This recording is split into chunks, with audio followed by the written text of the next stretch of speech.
Fala pessoal, sejam bem-vindos a mais um vídeo do meu canal. Preparei aí uns cortes em relação ao que está acontecendo no G20, o discurso de Lula, o momento aí que ele recebe Milley, no qual Milley não demonstra muita satisfação, cumprimenta de forma bem fria. Antes da gente ir pro vídeo, não se esqueça de curtir, comentar, compartilhar e se inscrever no canal. Bora pro vídeo. Injustiças sociais profundas. O retrato vivo de desigualdades históricas e persistentes. Estive na primeira reunião de líderes do G20, convocada em Washington no contexto da crise financeira de 2008. 16 anos depois, constato com tristeza que o mundo está pior. Temos o maior número de conflitos armados desde a Segunda Guerra Mundial e a maior quantidade de deslocamentos forçados já registrada. Os fenômenos climáticos extremos mostram seus efeitos devastadores em todos os cantos do planeta. A desigualdade sociais, raciais e de gênero se aprofundam na esteira de uma pandemia que ceifou mais de 15 milhões de vidas. Segundo a FAO, em 2024, convivemos com um contingente de 733 milhões de pessoas ainda subnutridas. É como se as populações do Brasil, México, Alemanha, Reino Unido, África do Sul e Canadá, somadas, estivessem passando fome. São mulheres, homens e crianças, cujo direito à vida e à educação, ao desenvolvimento e alimentação são diariamente violados. Em um mundo que produz quase 6 bilhões de toneladas de alimentos por ano, isso é inadmissível. Em um mundo cujos gastos militares chegam a 2 trilhões e 400 bilhões de dólares, isso é inaceitável. A fome e a pobreza não são o resultado da escassez ou de fenômenos naturais. A fome, como dizia o cientista e geógrafo brasileiro Josué de Castro, a fome é a expressão biológica dos males sociais. É produto de decisões políticas que perpetuam a exclusão de grande parte da humanidade. O G20 representa 85% dos 110 trilhões de dólares do PIB mundial. Também responde por 75% dos 32 trilhões de dólares do comércio de bens e serviços e 2/3 dos 8 bilhões de habitantes do planeta Terra.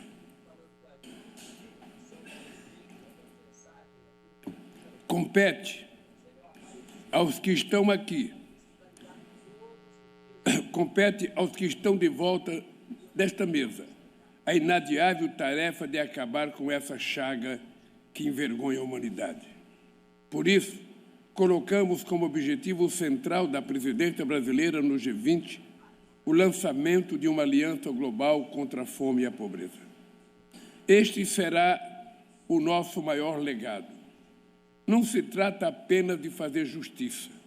Essa é uma condição imprescindível para construir sociedades mais prósperas e um mundo de paz. Não por acaso, esses são os objetivos do desenvolvimento sustentável 1 e 2 da Agenda 2030. Com a aliança, vamos articular recomendações internacionais, políticas públicas eficazes e fontes de financiamento. O Brasil sabe que é possível. Como com a participação ativa da sociedade civil, concebemos e implementamos programas de inclusão social, de fomento da agricultura familiar e da segurança alimentar e nutricional, como o nosso Bolsa Família e o Programa Nacional de Alimentação Escolar. Conseguimos sair do mapa da fome da FAO em 2014, para o qual votamos em 2022, em um contexto de desarticulação do Estado de bem-estar social. Foi com tristeza que, ao voltar ao governo, encontrei um país com 33 milhões de pessoas famintas. Em 1 ano e 11 meses, o retorno desses programas já retirou mais de 24 milhões e meio de pessoas da extrema pobreza. Até 2026, novamente, sairemos do mapa da fome. E com a aliança, faremos muito mais. Aqueles que sempre foram invisíveis estarão ao centro da agenda internacional. Já contamos com a adesão de 81 países, 26 organizações internacionais, 9 instituições financeiras e 31 fundações filantrópicas e organizações não governamentais. Meus agradecimentos a todos envolvidos na concepção e no funcionamento dessa iniciativa já anunciaram contribuições financeiras. Foi um ano de trabalho intenso, mas este é apenas o começo. A aliança nasce no G20, mas seu destino é global. Que esta cúpula seja marcada pela coragem de agir. Por isso, quero declarar oficialmente lançada a Aliança Global contra a Fome e a Pobreza. Muito obrigado. Bolsonarismo é fascismo? Não, acho que são coisas bastante diferentes. Por que bolsonarismo não é fascismo? Depende da sua definição de fascismo. O meu entendimento de fascismo é o seguinte: é um governo central que determina como a economia tem que ser dirigida, tá? Então ele vai dizer quem tem que produzir, a que preço, para quem. Nisso, o Lula é muito mais fascista, porque ele quer que a Petrobras pratique os preços que ele quer, que faça refinarias porque ele quer e não porque é interessante para a Petrobras, né? Então, quem quer dirigir a economia centralmente é muito mais o Lula do que o Bolsonaro. O Bolsonaro tinha o Paulo Guedes como seu ministro da Economia. Então, nesse sentido, não era fascista. Se você está se referindo ao lado de autoritarismo, aí é uma discussão boa, mas eu tenho visto hoje, justamente o que mais me preocupa em relação ao autoritarismo no Brasil é esse ataque à liberdade de expressão, às invasões de propriedade. Isso, para mim, é que realmente são ataques autoritários, que o Brasil não via há muito tempo. Falaram que seria impossível, depois passou para muito difícil, improvável.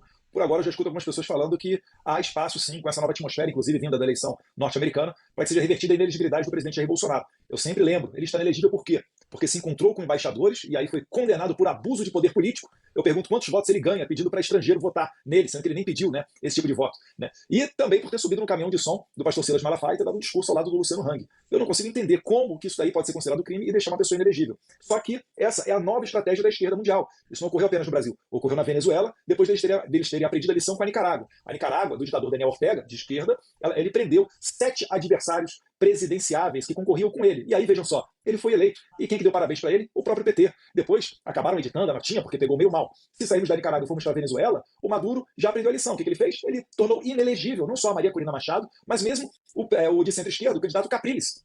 Então, essa é a nova estratégia da esquerda. Se não tiver ninguém à direita para ameaçar eles seguirão sendo eleitos e reeleitos. E não se expandem se for mais uma eleição com 51% de votos para o vencedor. Aquela eleição que todo mundo pensa, poxa, bateu na trave. Mas o que a gente quer é dar integridade e transparência eleitoral a todo esse processo. Eu, inclusive, acredito que com essa eleição de Donald Trump venha uma forte pressão internacional, porque eu não vejo os Estados Unidos como um mero carimbador de eleição latino-americana. Eleição que não tem possibilidade de auditoria, que não tem possibilidade de recontagem dos votos. Então, essa pauta, ela certamente será muito bem trabalhada. E ao TSE, eu acho bom dar tchau aos tempos em que ocorriam parcerias com determinadas empresas e instituições norte-americanas, como o FBI dando palestrinha sobre como combater o discurso de ódio às fake news. Esses tempos vão ficar no passado. Até porque eu tenho certeza que vocês conhecem muito bem aí o indicado do Trump para ser o Attorney General, que é uma espécie de Procurador-Geral da República com esteroides, porque ele pega algumas atribuições da AGU, do Ministério da Justiça no Brasil. Mas esta pessoa superpoderosa indicada por Trump é ninguém menos do que o deputado da Flórida, o Matt Gaetz. Ele será o encarregado por supervisionar a Polícia Federal, por supervisionar o US Marshals, que cumpre as ordens, por exemplo, de autoridades internacionais.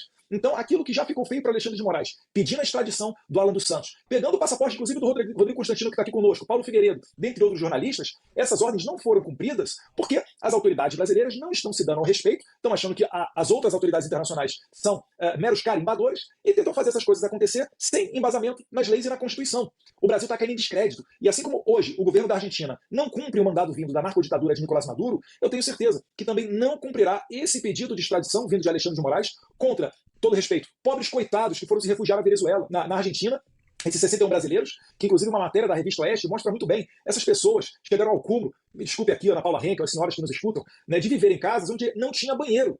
Casas semi-construídas, semi-acabadas, e elas tinham que defecar em marmitas, né, em aquele alumínio de marmita, ou em sacolas plásticas, e depois se livrar do dejeto. Essa pessoa realmente é que vocês do establishment querem nos fazer crer que são terroristas perigosos, que armaram um golpe de Estado junto com 1.500 pessoas. Esse golpe não vazou, com 1.500 pessoas indo tomar de assalto o Congresso num domingo de férias em Brasília, que inclusive Alexandre de Moraes estava em Paris, se não me engano, estava para a Europa, onde em menos de 24 horas o diretor-geral pediu a prisão do Anderson Torres, que estava nos Estados Unidos de férias.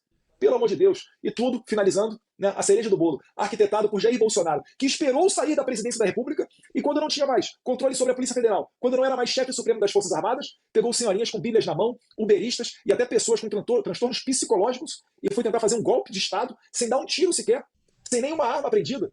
Pelo amor de Deus. Essa narrativa não vai, né, muito longe aqui no Brasil e também não vai muito longe, Deus quiser, na Argentina, onde o presidente Javier Milei é, ao final do processo de extradição, a pessoa que dará a palavra final. A narrativa de Lula sempre é a mesma, né? Ele usa sempre os mesmos números, o mesmo motivo.